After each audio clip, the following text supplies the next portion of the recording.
Welcome to this courageous conversation. A courageous conversation helps us to engage in dialogue with people we don't normally speak to about things we don't normally speak about, or with those we speak to all the time about topics we would rather avoid. Hi, it's Tim Mulvaney. Welcome to today's Courageous Conversation. Listen, research today, I was thinking about the post the other day about how diversity training doesn't work, and I was thinking about it today. I thought, boy, I think I might have been a little too negative about diversity training and the process of it. So what I wanted to do today was tell you a little bit more about what I think you should be doing and what we've done to help organizations actually make some success out of their diversity processes. So first off, about building from within. You want to include as many people as possible in the process early on throughout the entire setup of your diversity initiatives, during the beginning phases, during the course of it, the whole ball of wax. But you want to include people, and you want to give them a chance to have their voice heard about how the process gets set up. Because as we know, what that means is you include them early on.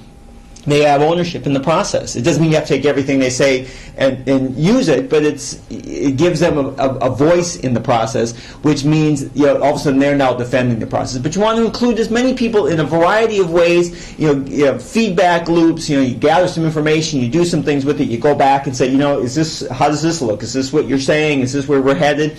When we do diversity council building strategies, that's what we do. There's a small group of folks who are leading the effort.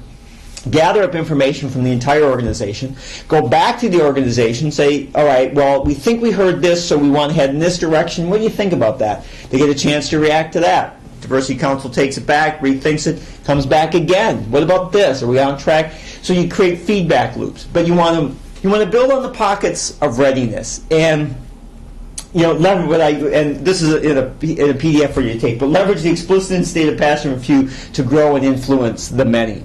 And what I mean by that is we have a tendency to focus on those naysayers, that group of folks who are raising their hand going, man, this is the stupidest thing since whatever. And our impulse is to brush, because we think we have those who are already committed. It's like, well, they're on our side, we don't need to worry about them. So we're over here putting all this attention on this minority voice, or these handful of folks who say, this is a hassle because they're going to raise their voices and they're going to be the naysayers. So we go over here. The problem with that is we're reinforcing bad behavior. The truth is, by focusing on these people who are naysayers, they get attention. They get attention for that negative opinion. It's a little like the notion of you want to reward the behavior you want. So build momentum. Start small. We don't have to fix racism. We don't have to fix sexism. We don't have to fix homophobia. As we talked about in the other post, it is about behaviors. But what that means is, small steps can make big changes. For instance, in building momentum to the process. One organization we worked with, the Flex Time was a diversity council initiative. So they had Flex Time in their plant, it was a manufacturing plant. They had Flex Time because of the diversity council, but nobody knew that.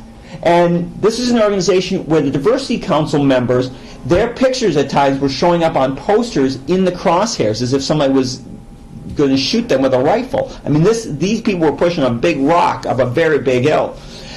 So they needed to start small and build some momentum about their success. And Flex Time was that.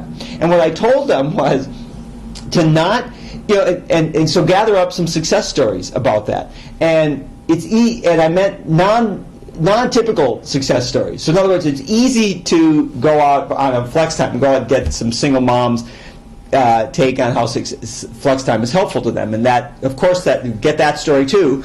But of course, we expect that to happen.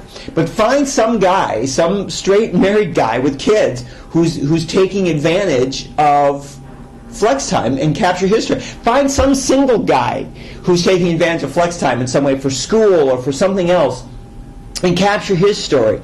So you want to gather some things that are non-typical, but gather them and publicize them. One of the things in almost every organization we work with, folks are not publicizing their successes enough. So nobody knows what they're doing. And so years later, they still get questions from folks, so what does the Diversity Council do? I was just thinking about, I don't want to be negative about diversity training, because we do it and I believe in it.